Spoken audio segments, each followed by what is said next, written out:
It's episode 34 of Beyond the Blast Doors, a Star Wars show. Thank you so much for joining us. Apparently, these two guys are a bunch of comedians. I'm David Amlotti, one of your hosts, David Gilbert, Jesse Buck, and we're having a good time. A lot to get to on this episode. You might have heard about it, but there's a new Solo trailer. We have a lot going on in the comic world. We have Darth Vader 14, right? It's been a busy week. Busy week. We have Yeah, that. it's We been have a busy week, yeah. Dr. Aphra. We're only... I want to talk about that comic just because of the cover.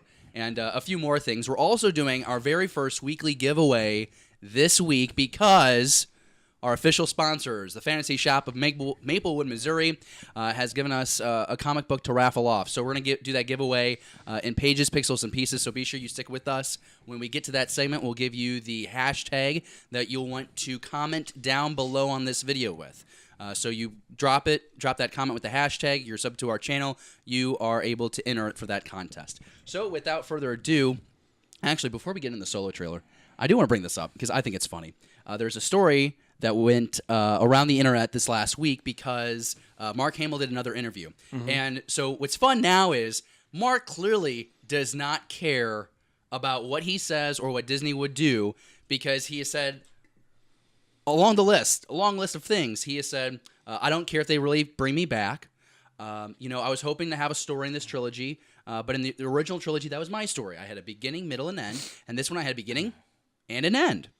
And then he came out, and he goes, well, the thing that's frustrating me, they let me drink green milk on screen, but they don't let me show any emotion. So he's talking about how they deleted scene about him grieving Han, the passing of Han, and he's a little agitated they didn't show that.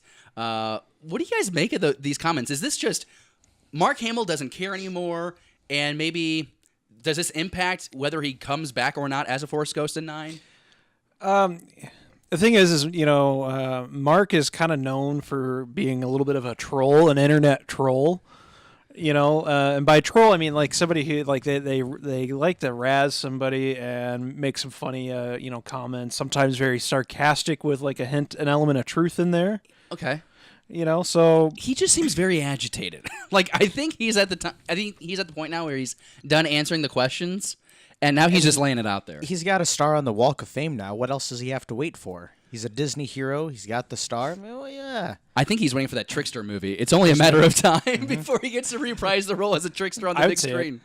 You would see that? I would see it. Yeah, why not? God, Jesse, you would do anything with Mark Hamill. It's fine, though, because he's our hero. Yep. Let's go ahead and jump in on... I just thought that was interesting. They let me suck green milk on screen, but they wouldn't let me show any character development. That's great. All right, Real Talk. Real Talk is the segment where we talk about everything that's movie, TV related. Basically, if you can see it on a screen... Thank you for coughing away from the mic. Yep. If you can see it on a screen, we're going to talk about it in this segment. And we had to start off with that Solo trailer that dropped a couple of days ago. It's kind of surprised. If you go on YouTube right now, it's under 10 million views. Really? Compare Wow. that to the hundreds and hundreds of millions, which is no over-exaggeration, that The Last Jedi, Rogue One, Force Awakens, those trailers, significantly more viewership.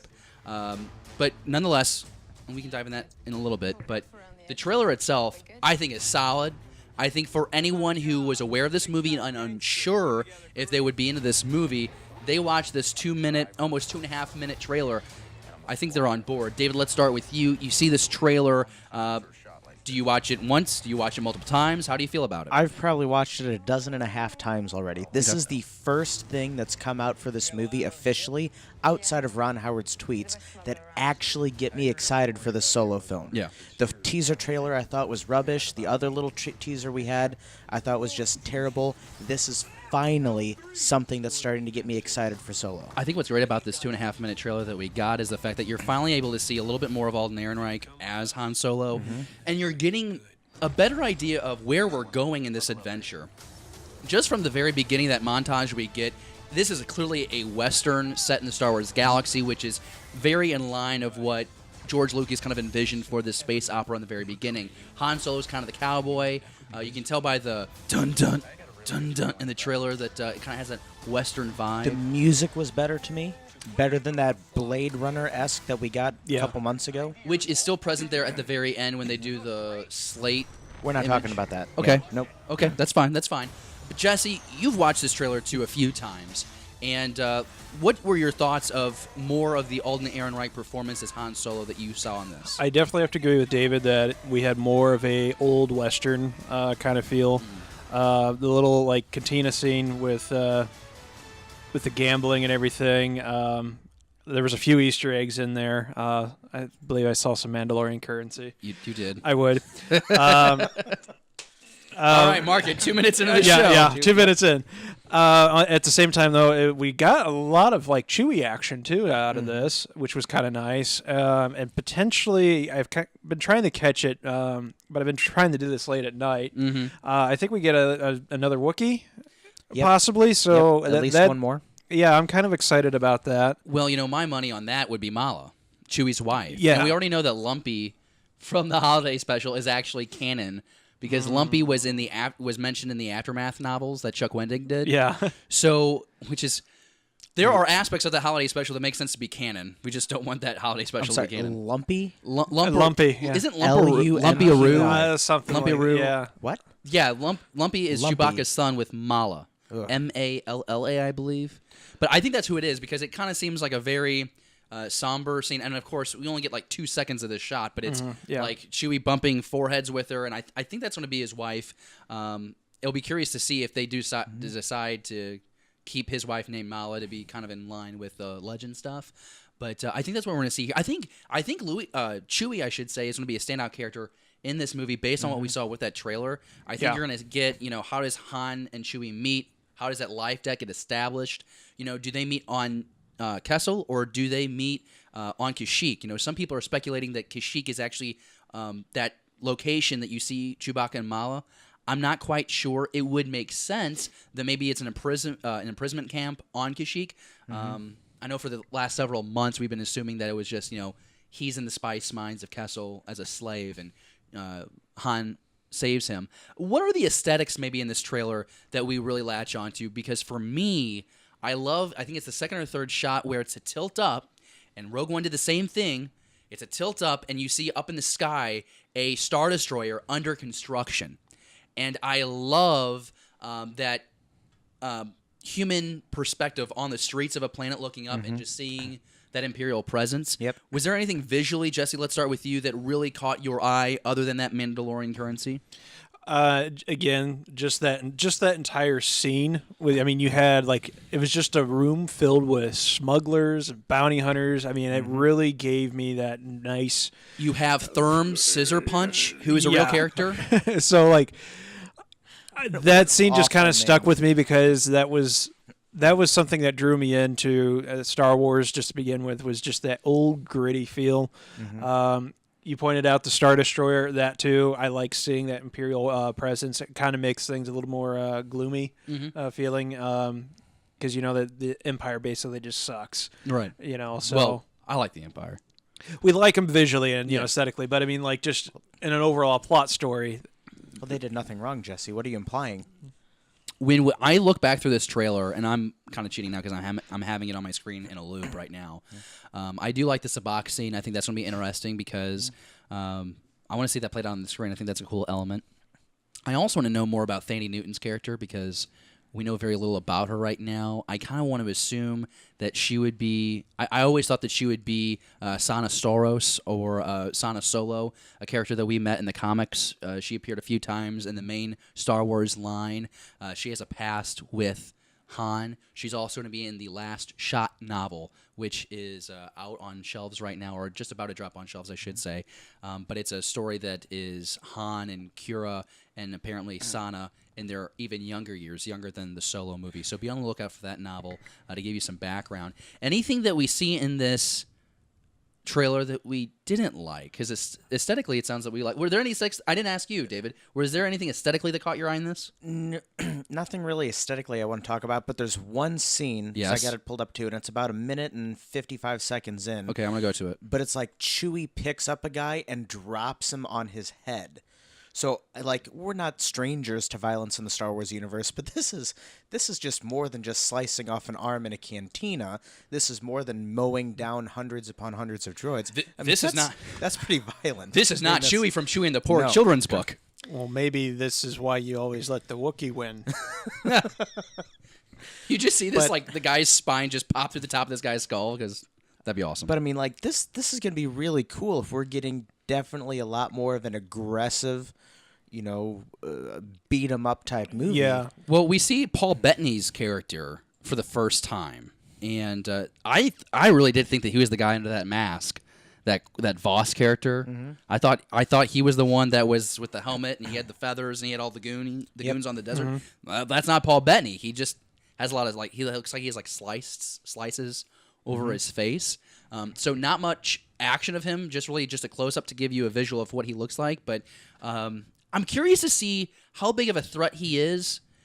If he's going to be not a throwaway villain, but if there's someone lurking in the shadows, a greater threat that we're just not going to be aware of until we get into this movie. Boba Fett. Huh? Nothing. I don't think Boba Fett's going to be the true enemy. I think if Boba's in this movie, I think he needs to be having more of a buddy relationship with Han, because things don't really go south until Empire: Return of the Jedi. They're supposed to be part of this rogues gallery under Jabba's hand. I was saying that on a joking. I mean, I would like to actually see him in more of like a cameo sense. Okay. Maybe nothing I like a agree with major. that. Like I wouldn't really want him involvement. Over and under, will we see Jabba the Yeah. Hutt? Over under, will we see Jabba? I think that would be a really nice like closeout. Like maybe like Han's beginning. Like just beginning his job with like his work with Jabba. Maybe not so much what's referenced in A New Hope and Empire. 80% over under.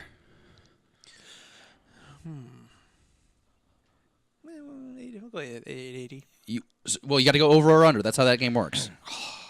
David, what do you think? I don't want to see Jabba, but I could see at the end of the movie somebody saying to him, "Hey, there's a job that Jabba the Hutt needs a smuggler for. Are you interested?" And then Alden giving us a goofy little grin, and that being the closeout to the movie. All right, over under. For what? Over under 80%. You get Jabba. Under. I'm going over. We'll go under. Okay. So that's our take. I think there's just a couple of those OT characters you got to see. I think Jabba's been shoehorned in the trilogy previous times, or in the saga previous times. I think it would make most sense for him to be here. What if he's the one that's got the gig that Beckett is talking to Han about in the trailer? I think that would be really interesting.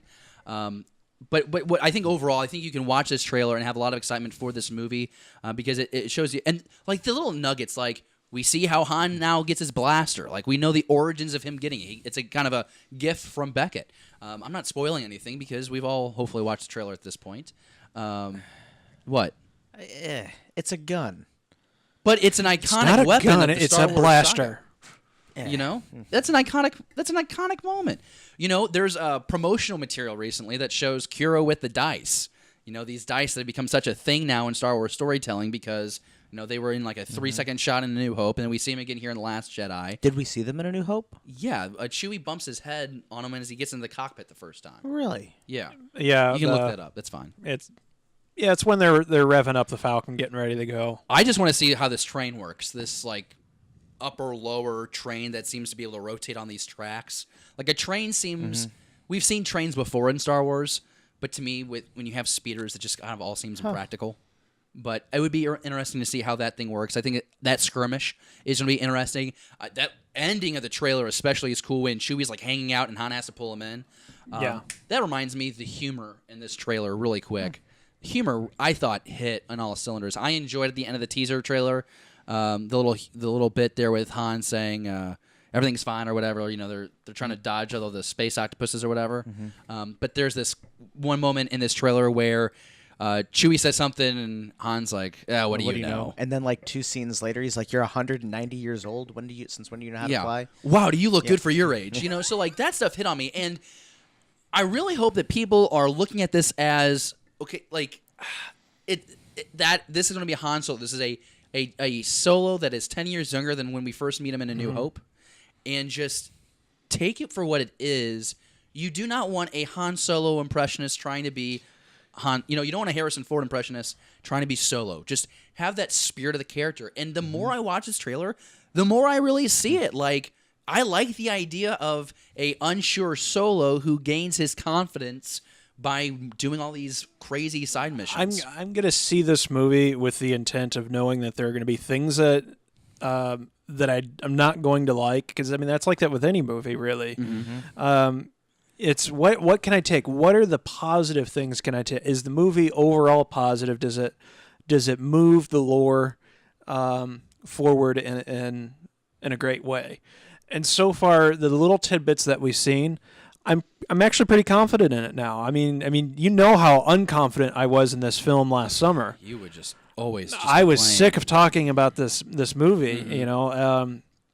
And yeah, I mean, especially this last trailer, I'm definitely pumped for May 25th. I think if you like the Rogue One movie especially, you will like this movie because it looks like Ron Howard came in here, did at least 85% of the reshoots, basically did a whole new movie, and there is a realistic, gritty feel to this.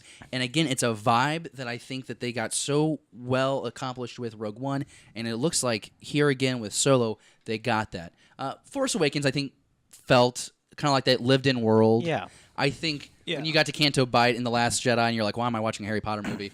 I think that's when that illusion kind of went away. But I love the humor. I love the edits of this trailer. I'm really excited to see what cast and crew have pulled off with this adventure. Tell us what you think of this trailer down below. It sounds like we're all in agreement. We love this movie. We're going to go see it on May 25th together, and we're going to have one hell of an adventure, and we want to have that adventure with you. Comment down below, what did you like the most from this trailer? Let us know. We're going to have you commenting a lot during this episode. We want to make sure that we're continuing that Star Wars conversation. Next topic here in Real Talk, and we are cruising along here. This is, of all the posts we've ever made on social media, this got the most reaction on Facebook, Twitter, and Instagram. There is a rumor, or maybe it's just a plea from some fans.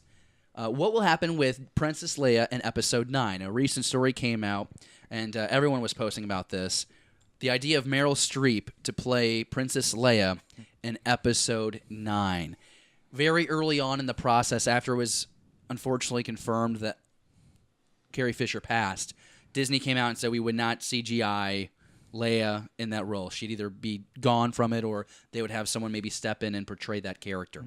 They blew all the CGI budget for Leia floating her back into the spaceship. That's why. You know, Leia Poppins will be a moment, I think, that lives in infamy for a long time for a lot of Star Wars fans. But this really got people fired up. Before we kind of... It is what it is. I mean, it's the idea that fans are, you know, calling for someone to reprise a role. A lot of people think that CGI is disrespectful. I don't think so. I think, you know, Mark Hamill, for example, just did an interview recently with Collider.com, and he said that Carrie and Leia are so intertwined, it would be shocking. It would maybe take you out of the moment if you saw another person in that role as Leia. That is how I agree. I would rather there be a CGI Leia at the very beginning. If they're going to have Leia in there, CGI and give her an early exit. But I just, if it was anyone but Carrie Fisher, that likeness of Carrie Fisher, I'd be taken out. We're going to go to the comments on the Facebook here in a second, but first I want to get Jesse's, your reaction first. On the topic, I think it would be morally wrong to recast this character because, I mean, it's not, as a longtime fan, Carrie Fisher is Princess Leia. She is the only Princess Leia I will recognize. And it's nothing against Meryl Streep because I've seen Meryl Streep, you know, in other films. I have a very big crush on Meryl Streep. She is a fantastic actress, and this isn't me saying she couldn't do it. I'm just saying that she shouldn't do it on moral grounds simply because I think it would dishonor the memory of Carrie and everything that she stood for as an individual and as an actress and everything she portrayed as this character. So I would rather see CGI if they had to have her in there. Honestly, I would rather them just put her on another planet doing something else. And she's just really not in the film anymore. They need to redirect the story. I think why Meryl Streep comes up is because she played Carrie Fisher in a biopic movie. Postcard from the Edge. Yeah, years ago.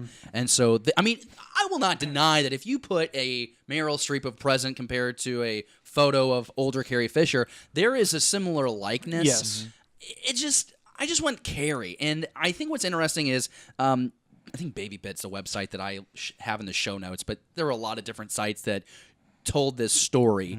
You know, it's a weird time as a Star Wars fan right now because you feel like you have to defend yourself at times for liking or disliking something. And so it's like, you know, I don't agree with what they did with Luke, but I couldn't care less about what they did with Snoke. You know, and so like you already have like mixed feelings on like critical characters of this new trilogy. You gotta hit home with Leia, right? Because like Han had to die in 7 That's what Harrison Ford wanted. And I think the death for Han was convincing. A lot of people wanted to see Luke hang around till 9, Carrie hang around to 9. Some maybe don't agree with. David, you see the headline, Carrie Fisher to get recasted by Meryl Streep. What do you think about it? I mean, by and large, for the last year that we've been doing this podcast, I have not been a proponent of recasting any of the main characters. But Disney's already screwed that up for me with Solo, with Alden playing Han Solo.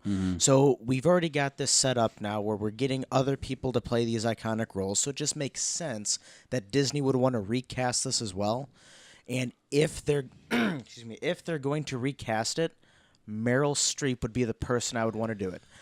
I don't like it. I don't want to see it happen. But if they're going to do it, I'd rather give it to somebody as distinguished and recognized and has a reputation than to give it to somebody walking off the street who thinks they can come in and fill Carrie's shoes. Okay, I think that's a very and valid we point. know that Meryl Streep was friends with Carrie Fisher because of that movie that they did together, and she played the role that was based off of Carrie's life, so they've got that connection right there. So at the end of the day, I don't want it. If Meryl Streep gets the role, if they do that, I'll say, okay, and I'll support it. Because she'll do it right. I mean, it's not an argument against Meryl or questioning her ability to be an actress. I think it's all about the fandom and the passion for Leia. I really do think that there would be an opportunity down the road to recast Leia younger before A New Hope. You think about the Benioff and Weiss movies. We don't know what that's going to be about. You think about the Jon Favreau TV show for the streaming service in 2019. We don't know what that is going to be either. I could see a younger, Princess of Alderaan recast, with a different casting, and that would make absolute sense. But I think this one is just people want to hold on tight. But I get the fans who are petitioning for this too because they want to see Leia thrive in 9, however that's supposed to be. But I really think that what will ultimately happen is I think they're going to go like 5-6 years into the future with 9. Rey maybe will already have a Padawan or 2. We'll see what happens there. But I think Leia will have passed. I just really think that if whatever decision they make here, I think they have to go the safest path because they are seeing how some decisions with 8 maybe backfired a little bit. But maybe I'm wrong, and you should tell us down in the comments below because we're not all knowing, we're not all powerful. We're trying to bring order to this new empire, but sometimes it doesn't work. We just want peace. Like all we want is peace. All they need to do, David, is break out the emergency Filoni. Emergency Filoni. Dave Filoni, the rescue. David, can you go ahead? My monitor clicked off here. So can you let us know what the third topic is right now in Real Talk? Third topic. We are now talking about Solo director drama. We've recently had one of the actors on set, not one of the principal cast, but somebody who's been part of it from the beginning in a minor role. And he's given us a whole lot of information in an interview with Vulture. And we stole this from our buddies over at Star Wars Newsnet. Thank you, StarWarsNewsNet.com. You guys are the best. And so it's a really fascinating article. They go through and they talk about what it was like switching from Lord Miller to Ron Howard. We go through some of that. We go through why they chose Ron Howard to do it, how much in over their head they felt Lord Miller were. Talked a little bit about how the script remained the same, less improvisation, how the bulk of the story didn't change at all, just how they shot it. And that was the big thing with bringing on Ron Howard because we heard time and time again this was Lawrence Kasdan's greatest script. Best Star Wars script to date. And take it or leave it for what that is, but he's the guy that gave you Empire and Return of the Jedi and helped with Force Awakens. He also had help of his son. And so the whole conflict was that Lord Miller weren't staying true to that script. So I don't think that was so much new. I did think it was interesting, though, to really get insight on the uncertainty that Lord and Miller had on set. That was really surprising to me. They seem to have this inability, according to this report. For what it's worth, like this could be as much as a rumor of anything, but they're saying how they took a lot of time to make decisions. They weren't fast moving. It created uncertainty on set. And then you have... They would shoot scenes 24, 25, 26 times. The actors were getting upset because they didn't know what they were looking for. They even, this guy who gave the interview even said that they brought in the first assistant director he had to step in, overstepping his bounds at times, to help direct the scenes because Lord and Miller weren't organized and they didn't have their stuff together. It just blows my mind. I think later on in that article they talk about when they do bring on Ron Howard, it was like this like fatherly vibe, whereas like everything's going to be okay. We're going to start over. It was a sense of calm, a sense of stability. Jesse, was there anything from this article that stood out to you? Because I mean, this could be a lead character, this could be someone in the background just leaking this information. What do you take from it? Well, I mean, if it's true, no wonder they were replaced. I mean, would you want to work underneath that? I mean, like indecisive or having to repeat the same scenes over and over again without direction? I just feel like with like 21 Jump Street and a few other movies that are on the resume of Lord and Miller, I'm surprised that a Star Wars movie like this is like that big of a jump, because when you look aesthetically at this movie, and again, we're looking at a Ron Howard Star Wars movie now, I really do think that I think Lord and Miller are getting executive producer credits or something, but they're not getting directing credits on this movie.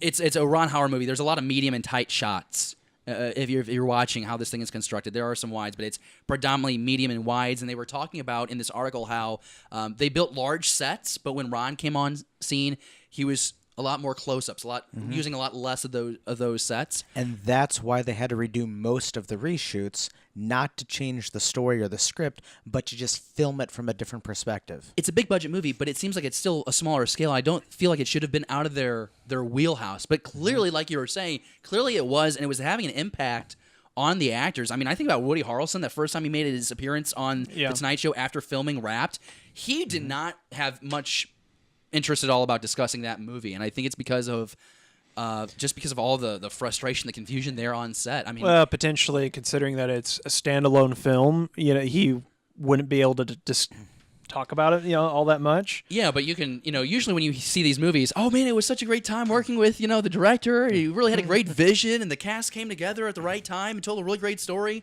And it was like, oh, you're gonna have a movie in May. It's gonna be in May. Yeah, but it's Woody too. He's kind of an odd guy anyway. Dude, White Men Can't Jump. That was a great movie, and he was that really crappy character in The Hunger Games. Oh, Woody? Yeah, Woody. Just I love him. He's a great actor, but he's a little out there. Cheers, Zombieland. He's just great. Zombieland's my favorite movie. Cheers, obviously the favorite TV thing he's done. Yeah, that works. All right. Well, anything else that we think we need to touch upon with this article before we peel out? One last thing that jumped out at me. Yeah. He talked specifically in his interview with Vulture about the acting coach they brought in for Alden. Glad you brought this up. And I'm really, really happy to hear what he says in this, because there's been rumors that it's actually been Harrison Ford. Maybe he was on set. Maybe it was just lunch. But he talks in this about how Disney wanted Harrison Ford. They didn't want Alden. They wanted somebody to act like Harrison Ford. And this guy says that the coach definitely helped him in that role. So it's good to see that Disney's taking time, that Kathleen Kennedy's taking time to invest in their talent in order to give us the story that they want to tell. Yes, and I like to hear that. But I don't like to hear the fact that they're wanting him to be more like Harrison Ford. I mean, maybe capture some of the mannerisms of the character. We see in the trailer how he has his hands on his hips. It's kind of like an iconic Han Solo look. But I don't need this guy doing an impression of Harrison Ford. That doesn't work. Like Harrison Ford is Harrison Ford. If you want that impressionist, get MacGruber or whatever his name is that played a younger Harrison Ford in that one movie. That doesn't make sense to me. That's frustrating to me. I know that Harrison Ford was on set at one time. I know that he did have conversation. I mean, we've covered that story before of how he had some conversation with Alden. But I don't want this kid pressured to be Harrison Jr. That's not the role. I think on some level, yeah. I feel like the purpose was to make sure that some of the body language was there. I'm with you. I don't want to see a 100%, like a mimic kind of thing, but I want to see some of those traits. You mentioned the hands on the hip. Like, it's good that little things like that are in there, or just capturing that kind of that cockiness, that assured self that Han kind of brought to the franchise and everything. And that's what I want to see. If that's accomplished while not trying to force a mini Harrison Ford kind of thing, I think we'll be fine.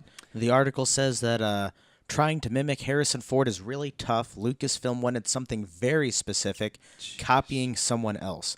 Goes on to say that Alden's not a bad actor, just not good enough, and you could see his acting become more relaxed. He became more Harrison-like. The coach helped. All right, so the last topic of Real Talk is Ron Howard blows up his social media again, talking about how the scoring for Solo is wrapped up, and also doing the visual effects stuff, getting that finished up with the good folks over there at Skywalker Ranch, and of course ILM Visual Effects. Seems like it's on time. I mean, I think it's not a situation with The Last Jedi where the movie was in the can for a couple of months. It's a situation where new director comes in, has to reshoot the whole movie, and now it's going to be hopefully wrapped up, I would think, within the next 10 days or so. The movie dropping on May 25th. Yeah, they don't have much time to get it done. Anything that really sticks out when you consider how this is wrapping up? You know, he's giving several tweets from, watching the visual graphics get wrapped up. You see a picture of a TIE fighter on screen getting blown to smithereens. Him and Powell and John Williams in a sound mixing booth at one time where they're matching video with the score. Anything stick out, David? Just the fun manner. Ron Howard has a little video clip where he's showing the orchestra at Abbey Road Studios, and they're warming up. And Jesse, were you ever part of a band? Yeah, I've played a little bit of music. You get into band practice and you start, warming up your trumpet or whatever you have to do for your instrument, and it just doesn't sound good because everybody's doing something different. And then you see this little video, and then Ron Howard peeks his head and says, rough day at the office. It's just, he's in a good mood, and I like to see that. He's not stressed. He's not over the top upset. He's in a good place with this movie, and that gives me confidence that we're not getting a piece of trash. I just like I like the confidence, and because in the one tweet, Jesse, he's talking about how he's so excited to show this movie to fans. Like that should be exciting because he's that confident in it. We know that this movie is now going to debut at the Cannes Festival. I believe that's in Paris, and it's going to debut like the 15th of May. So they're feeling that confident about it, where that movie's going to get presented. And then we're going to start seeing reviews. Is this one more thing in your back pocket that gives you motivation to go out and see this movie? Oh, definitely. I mean, when the director is feeling... yes, I should actually backtrack. Because Rian Johnson was competent in The Last Jedi, and obviously... Didn't hit home everything. It didn't hit home. It was not a home run, clearly. There were things that I loved about his movie. And I am happy that Ron is confident, especially considering the circumstances that he came aboard for this film, the time frame, the time crunches that he had to meet to get this movie back on track. I think it's a very good sign that he's confident about it. I think the one scene I'm looking forward to the most in this movie is the one where you see the Star Destroyer in that storm, that space storm. Yeah. The Falcon does the whole bank barrel roll and peels out. Yes, I'm so excited for it. That's Real Talk. That's Real Talk. That's the end of Real Talk. That's it. That's exciting. No Real more. Talk, the segment where we talk about everything that you can see Star Wars-wise on the big screen. Next segment of our show, Pages, Pixels, and Pieces. And this segment is brought to you by the Fantasy Shop in Maplewood, Missouri. Proud to have our local comic book shop as our official sponsor. Comics, collectibles, toys, Magic the Gathering, and board games. The Fantasy Shop in St. Louis, proudly serving the St. Louis community since 1981. They bring us... oh my gosh, a slew of comics this week, and we'll just rapid fire these comics because of time. But we have Thrawn number 3, Darth Vader 14, Star Wars 46, and I threw the latest Dr. Aphra. It's number 18.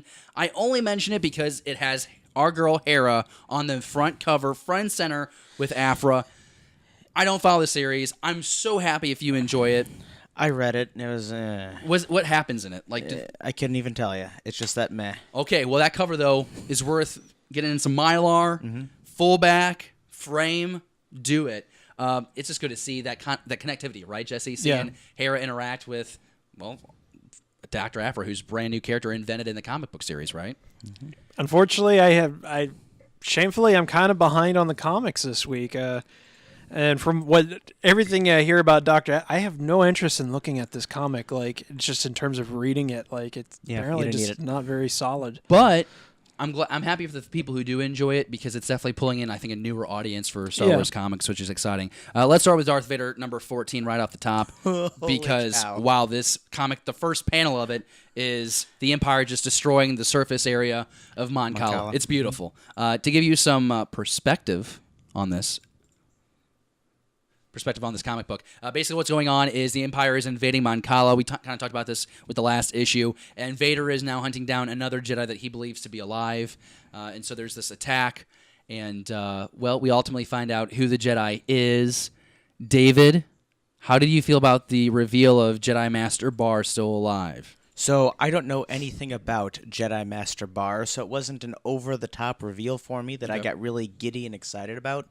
However, he's kind of hanging out in a cave with some people. Are they possibly learning the Force? Yeah, it definitely seems like he's kind of trying to restart his kind of Jedi Academy, and has like 5 or 6, I would assume it's safe to say, Padawans with him.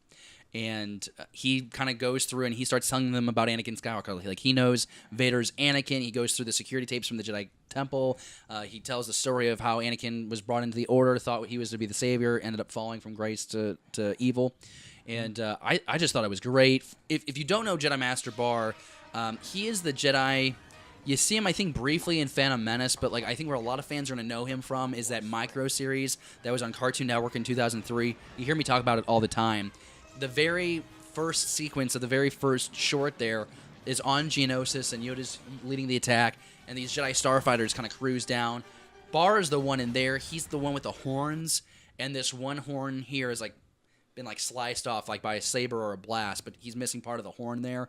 That's Jedi Master Bar, and so I thought that was cool because here's another council master that survived Order 66, which is pretty exciting to me. So I thought that was a real tweet and a real treat, and I think it pays off to fans like Jesse and I especially, who we are always looking for that connectivity with canon. It really pays off, and it's also something similar that we get in Star Wars 46, also taking place on Mon Cala, and it's a situation where the Rebel Alliance is trying to again get Mon Cala to join the rebellion.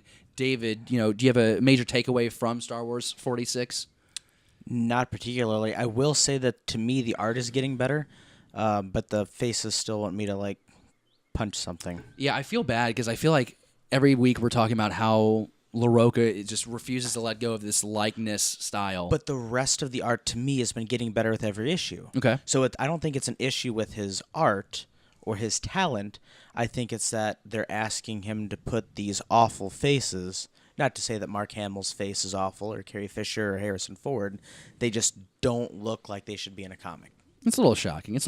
Thrawn number 3 was also the other comic that came out recently, and I think this is a great job of an adaptation of the Timothy Zahn novel. I don't know, Jesse. I know you want to read that book, like the novel first. I would read the comic adaptation first, because it slices through a lot of Timothy Zahn's writing style, which is over detailed, and it's truly Thrawn. Like when you read his writing, it truly feels like Thrawn because it's so meticulous and just very over the top. This cuts through all that, and it's such a great telling. The thing is with that is, I'm a very avid reader. Like I'm able to read something and like construct that image. Like I get a really nice image in my head, so I kind of want to see like how what I formed, compares to what somebody actually. All right, Jesse, be stubborn. That's fine. I'm just gonna telling be stubborn about it. But the comic is just tremendous. Issue number 3 focuses purely on not Governor Price at this point, but Orinda Price is this character that we know very well from Star Wars Rebels. I don't. Well, that's because I'm you behind. Suck. Why is everyone behind on this show? When you watch Star Wars Rebels, she's the governor of Lothal, and this issue number 3 is part of the Thrawn book of her origin story and really how she comes to be of power on Lothal. And through this extended issue, it walks you through her whole timeline, which is really cool. And her first introduction to Thrawn and how she tries to use Thrawn as an ally and how maybe that does or does not backfire on her. If you're not reading this Thrawn miniseries, you have to. I really would encourage you now, after reading this 3rd issue, to pick this up first and then go back and read that novel. I mentioned Dr. Aphra 18. I just like the cover because it's Hera, and she's a pretty character.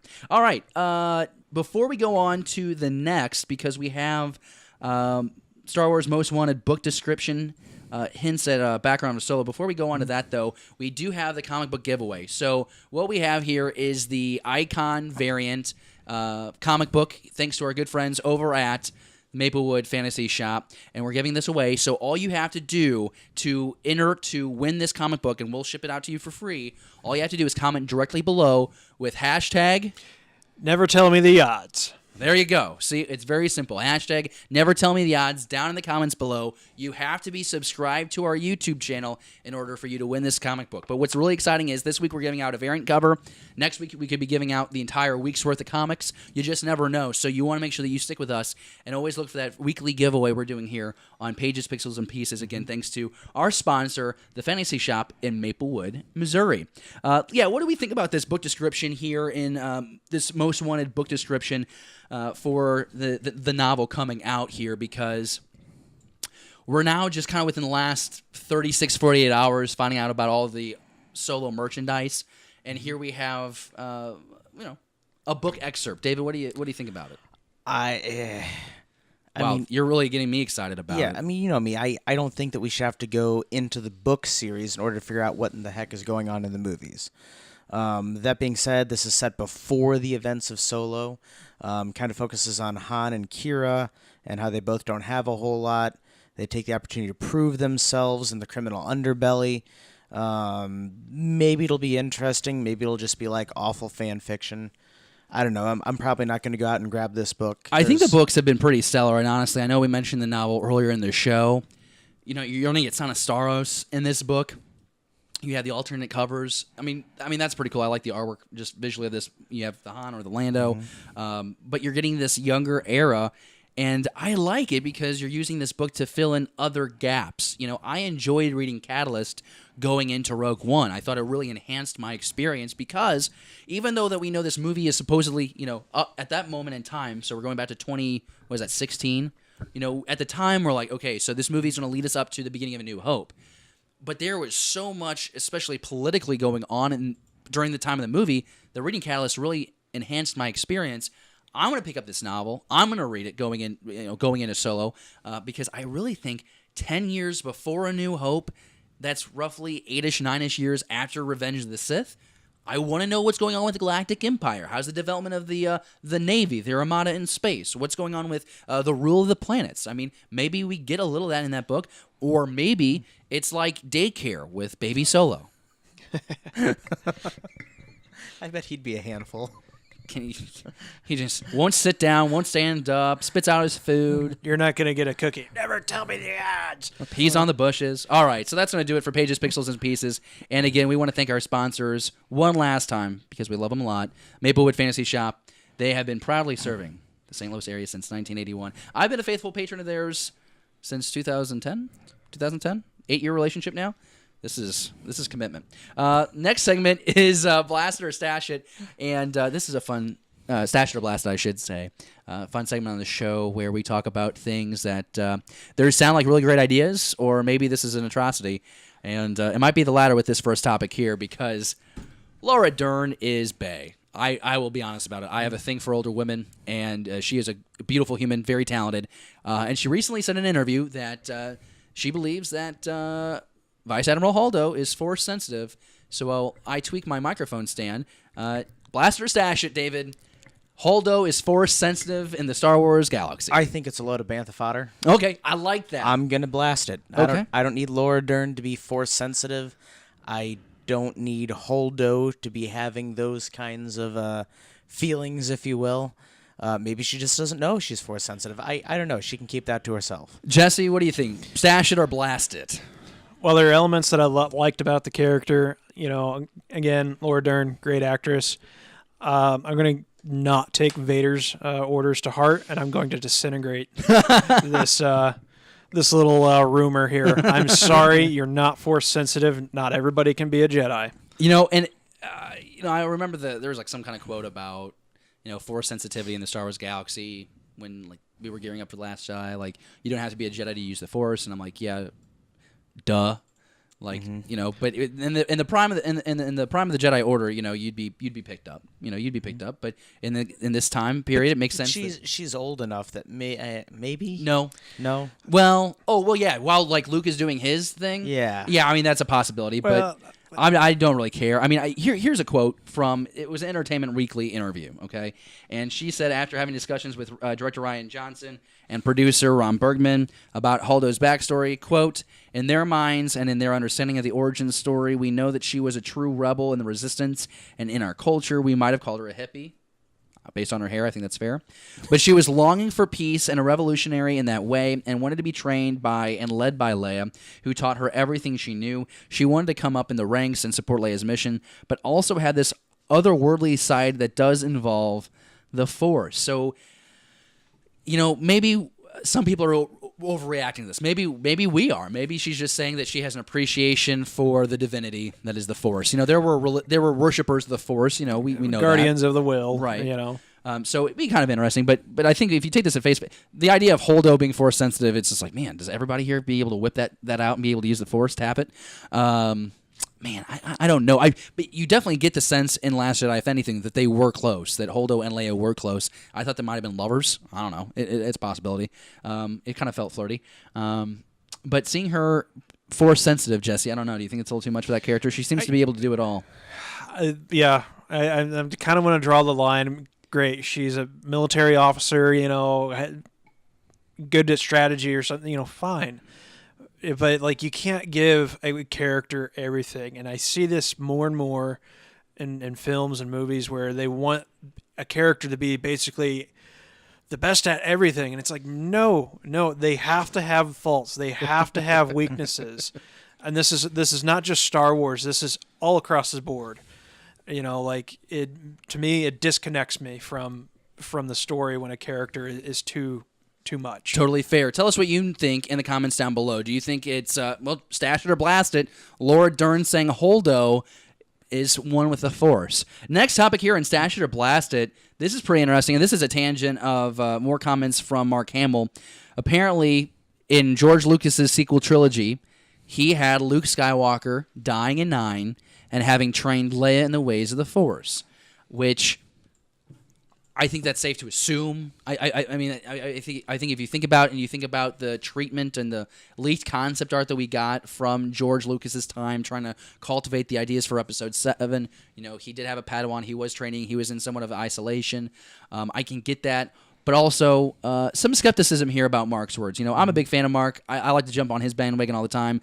But these words with IGN, we'll get into it. David, first reactions to this story, Mark Hamill's words. So, this is Stash or Blasted. So, Mark Hamill saying that Luke should live in Episode 9, I'm going to stash. Okay. I'll take him alive. Him training Leia, I'm going to blast. You suck. Leia made her choice in Return of the Jedi to learn the Force or to go do what she does her way, and she chose to go do things her way. Okay. Oh, okay, that's fine. Staying in the political world and stuff? Yeah. Okay. I think that's fair. But I like the idea of her tapping into it a little bit. I don't like Leia Poppins, but I do like the ability of her training. But we know she has a little bit of that connectivity because she has that connection with Luke at the end of Empire Strikes Back. Very good point. We know, so she has that, but I don't think she needs a formal training because she did not choose that. She chose to continue playing in the political world as a leader, as the Republic, as opposed to going away and studying like Luke did at Dagobah. Half and half on mine. That's fair. Again, the quote, Jesse, is, I happen to know that George did not kill Luke until the end of Episode 9 after he trained Leia, which is another thread that was never played upon in The Last Jedi. And I think it's important to note, too, is there's those interviews that happened before the VHS movies with Leonard Maltin, where George talked about how he had this huge story, and he took the middle part and made that 4, 5, and 6, and he put the rest on the shelf. He went back and did 1, 2, and 3, and then, he was going to do his 7, 8, and 9 at some point. I'm kind of curious, Jesse, though, what version of this 7, 8, and 9 did George tell Luke? I mean, was this like this? I mean, from what we're to understand, was this the treatment of 7, 8, and 9, which is basically a skeleton? From what we're told from Pablo Hidalgo and other from the storytelling group is there was nothing more than treatments. There were no scripts from George. I'm gonna kind of do it like how David, Go ahead. did here. As far as I definitely stash having Luke, survive to 9. I would have preferred that. Like, I'm okay with him dying, but the mentality of I need a start, middle, and end would have been good for this trilogy. So I'm still hoping to see him in some capacity. Force Ghost, obviously. As far as training Leia, it kind of makes sense a little bit. I mean, that discovery of, hey, we're twins. Well, how I'm kind of powerful with the Force. Like, what about you? Or how can maybe I think Leia learns some of it in some ways to maybe aid her own motives and everything. I think that's fair. I think if it's like the telepathy and like the mind trick element of the Force, I can see Leia being really strong with that. But maybe she doesn't have all the instinctual abilities because she's so much older, trying to learn how to tap the Force. We look at the Jedi Order; they were getting these kids fresh out of the womb. They walked out of their mother and. All right, let's take you off to Coruscant, and now you're talking about a woman that's in her late 20s, early 30s trying to figure out how the Force works. So I can understand if she has some limitations. I do want to note that Pablo Hidalgo did retweet a tweet from Brandon Bird where Brandon said, I have no doubt Mark Hamill was told by George Lucas at some point about this ending, but to call this original ending seems disingenuous. I think Pablo retweeting that does symbolize that would be his sentiment exactly, which, okay, that's fair. I think for George's, I think if George said that was how it was going to end, which we kind of all can assume would be how it ends because it was the Skywalker saga. 1 through 9 was the Skywalker saga.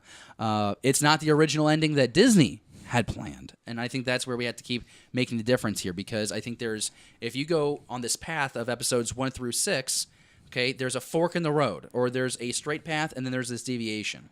And I think at 1 through 6, you hit here with Return of the Jedi, and then I think it branches out because it's not that end that Lucas vision, which David is annoyed by because David has told me repeatedly that I care too much about George Lucas's vision. He thinks that I'm a crybaby. He thinks I'm one of the obnoxious fans out there crying that I didn't get my way, and that might be fine. But if you don't agree with me, then you can just go ahead and start your own Star Wars show. Kind of an interesting thought, again, concerning. Would it be plausible that Leia didn't really want all the Force training? Because, I mean, from what we understand, she took a lot of backlash from being related to Darth Vader in the political atmosphere and everything. So it would make sense for her to kind of somewhat distance herself from the Force I think on some level. I think that's fair. I mean, if you read the novel Bloodlines by Claudia Gray, we know that she had kind of kept it under wraps, and then it leaks out that Vader is her father. And then it's kind of funny because you do go to Last Jedi, and that shot from behind her hair is kind of done to symbolize. It kind of looks similar to Vader's helmet if you look at it, visual symbolism. That's why you should get your own Star Wars show. So that is kind of a cool tie. But I think that's a really good point, and I think you're right in a sense. I still think that she would want some. I think she would be curious to find out what her capabilities are, but she's not going to don the robes and start, igniting a lightsaber whenever she feels like it. I think that's fair. All right, Blaster to stash it. I just realized that I didn't answer anything. So I'm going to say I blast Laura Dern being the whole Holdo Force sensitive thing. And George Lucas, I'm totally on board with that, baby. I love my Lucas. All right, Fan Comlink, it's the last segment of the show. Second to last segment of the show, I guess I should say. Fan Comlink, Emperor Palpatine, Emperor Sheev Palpy sends us this tweet.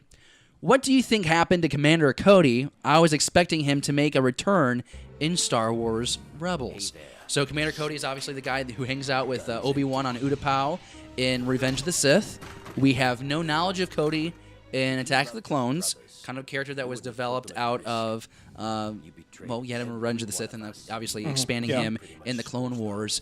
But definitely a fan favorite. I think I would prefer Rex over Cody. Cody was always, by the books. We did get Cody. We got Cody and Rex actually in the micro series a little bit, didn't we? I think we did. I think we got Cody there. But what were you about to say, David? I like the by the books. Yeah. Proves that he's really devoted to the Empire, or what's becoming the Empire. It's a good soldier. I like that. Okay, I think that's fair. As far as what happened to Cody, do I don't believe in canon right now there is an official explanation of what happens. I thought he just joined the Empire and was like a captain somewhere. What I can tell you, and this is strictly not, obviously not canon, he did make it into some of the expanded universe comics that took place after Episode 3.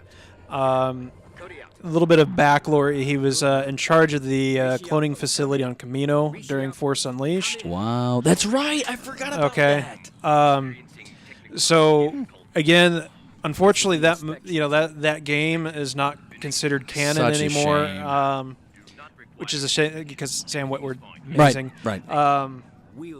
So I'd say what we know about Cody at this point is that he obeyed Order 66.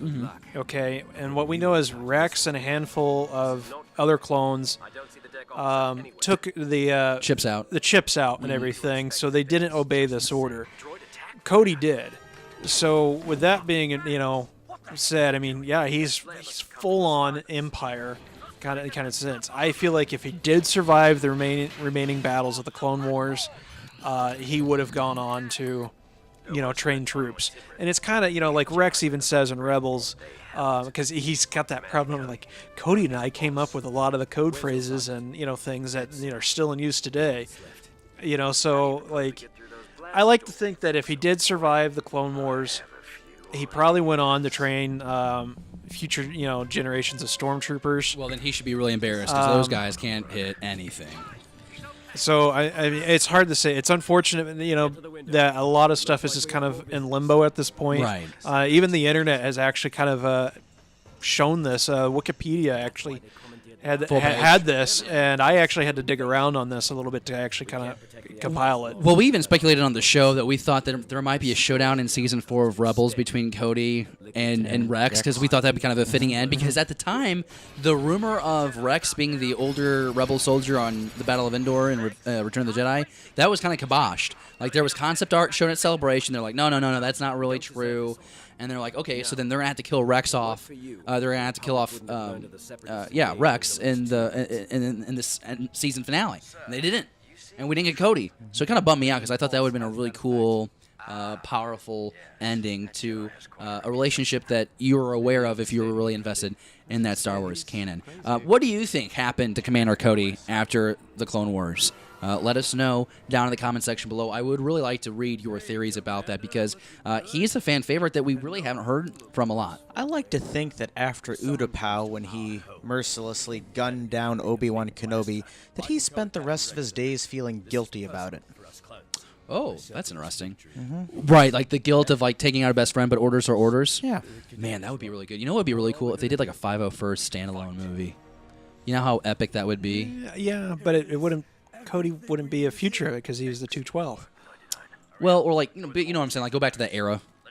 I don't know. Yeah, true. I don't know. It'd be like a buddy cop movie. I don't know. That probably wouldn't work. That's actually a terrible idea. Don't do that. That's a terrible idea. Second question we have is from our good friend John Boffman. This guy, he's responsible for the new pop figures on our set. He's responsible for that big old backpack that Jesse's got. You should have a thank you card in the mail coming to you very soon, John. Thank you for everything that you do for our show. A proud Patreon supporter, and so is Sheaf Palpy, both Patreon supporters. Thank you. You can find us on patreon.com/Beyond the Blast Doors as well if you want to support the show. John's question is, any chance of a young Kanan or Ahsoka sighting in Solo? Okay. Well, I have my thoughts, but David, let's start with you. I doubt it because they're introducing so many more characters in this with Kira and Woody Harrelson, and so I doubt it, but I could be pleasantly surprised. I'd love to see Ahsoka pop up somewhere in the film canon. I think it would be great to see Ahsoka pop up. It won't be in this movie. I don't think you're going to see a young I think Kanan is more of a possibility than Ahsoka. I want to say the chances are they're pretty slim. I mean, if anything, they'll give it the Rogue One treatment. We saw Chopper for a brief second. We saw the Ghost for a brief second. Heard Hera's voice get called, name get called. I think that's about it. If we get anything, I think you're right. We've got a lot of new characters coming. I think they're going to want to focus on that. I don't know enough about Kanan's backstory. I'm going back through the Kanan comic book series right now. Had appreciation for the cover art, but finally going back and reading that story. I don't know if he's had any adventures on Corellia or Kessel. I pretty much just know him to be on Lothal. but I just don't. I think you could maybe see him in the back. If you saw him, it'd be in the background. Maybe he's trying to like steal something from the streets of Frelia or something. I don't know. That all seems very unlikely. I think if you're going to see any character, let me put it this way: if you're going to see a character with a lightsaber, it's going to be a red blade. It's going to be Vader, and it's going to be very brief. If you see a lightsaber, it's going to be Darth Vader in this movie. I'm pretty confident on that. I want Vader to show up somewhere where Lando is, and them work out a deal, and then Vader to change that deal and say, "Pray to that I don't alter it further." That's what I want. I like that. That's what I want. Good job, pal. Because that way in Empire, when he tells that to Lando, it's not the first time he's heard it, which is why he's more willing to turn on Vader this time, because he knows it's not going to turn out in his favor. I really dig that. Yeah. Okay, that's pretty solid. That's what I want. Okay, do you want that? Let us know down in the comments below. Man, I love doing this show with you guys. This is a lot of fun. All right, Staying on Target is the last segment of our show, and Staying on Target starting next week is going to be a little bit differently formatted from here on out. So in episodes past, for the first 34 episodes, we've come to Staying on Target, and we've been like, all right, well, this is what we're looking at for the next week. And to be honest, we don't invest a whole lot of energy into it. But we think that it's a segment that has a lot more potential, and we want to see this become a segment in the show where it's more debate-based, where we have, let's say, the theme for next week would be your favorite weapon from the original trilogy. And so the three of us would have to pick Lightsaber. our weapon, and then you'd have to defend that, and then you'd have to be able to pick apart everyone else's, have an argument. That's how arguments work, right? You're right, they're wrong. That's how it works, okay? So that's what we're going to do moving forward. For starting in episode 35, that's how Staying on Target is going to be. We just think it's going to be a lot more enjoyable for everybody. Like, honestly, we don't even listen to Staying on Target when we go back through the episode because it's like, it's kind of lame. But next week, my God, is this going to be a lot better than listening to me ramble I kind about of listen to it because sometimes I forget what I was staying. Oh, really? Yeah. I always say the same thing. It's Darth Vader. So that's my Staying on Target. Is Staying on Target getting way cooler? Well, let's let David get his one thing out of the way here for the final time. I swear to God, this is awful. Well, I'm looking forward, Jesse, now that the weather's getting nicer, to taking this bag of plumbing parts that I've had since June that's sitting on my counter and turning that into a lightsaber hilt. And I promise you we will get to it. Jesse, what's your Staying on Target? I'm actually excited. I actually ordered some upgrade stuff for my armor. Okay. So it is cosplay related. But I'd been toying around with the idea of getting actual like leather pouches and stuff like that because I think it just seems more in universe and everything. So I'm really excited about that because it's going to bring a whole new level of bringing my character, my Star Wars character, to life when I'm in costume. So. That's pretty cool. I have another idea too, and Jesse, I love you. But let us know what you think about Jesse's haircut because you've seen so much of the back of his head on this episode that I want you guys to let us know what you think of that fresh cut. It's nice. I wish you would see his face more often, but I think Jesse just likes looking at me. But it's just beautiful. Just let us know. Stop. You're lying to me. All right. So we're crashing and we're burning. Hey, by the way, we got the dates for D23, right? In California? Yeah. I'm pretty sure we got those. They are. I want to bring that up. I got it right here. Opening link. Do you have that? It's I just want to make sure that we get this out because it's kind of like the big event of the year. It's in 2019. It is in 2019. August 23rd through the 25th.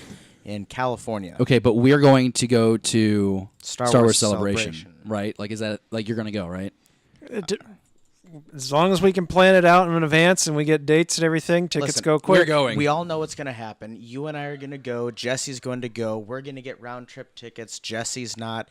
And then Jesse's just going to stay there in uniform, walking around, and nobody's going to realize it. And then we'll just be a two-man show. That's not what I had envisioned. Like, I'll stay, but I'm going to be like that. Like Disney security is going to be like, there he is, and like I'm going to have to go like making a mad dash across the park kind of thing. If you want to help fund this effort to get us to Star Wars Celebration, you can become a supporter right now of patreon.com/Beyond the Blast Doors and become a supporter at the $5, $10, $20, $50 level. Make Betty proud, okay? Support us at that $50 level. We'd really appreciate it. You can also find us on Facebook, Twitter, Instagram, YouTube. We mentioned Patreon already. We're on a slew of social media. You can find that right now down in the description below, along with the stories that we discussed today. Again, we want to thank our sponsors, the Fantasy Shop at Maplewood. We also want to thank our friends over at StarWarsNewsNet.com for making this show possible. That's it for us. We'll see you next week. May the Force be with you. If you haven't already, go ahead and smash that subscribe button and give this video a thumbs up. You can watch other videos just like this one right now by checking out these videos on your screen. And by the way, thanks for checking out Beyond the Blast Doors.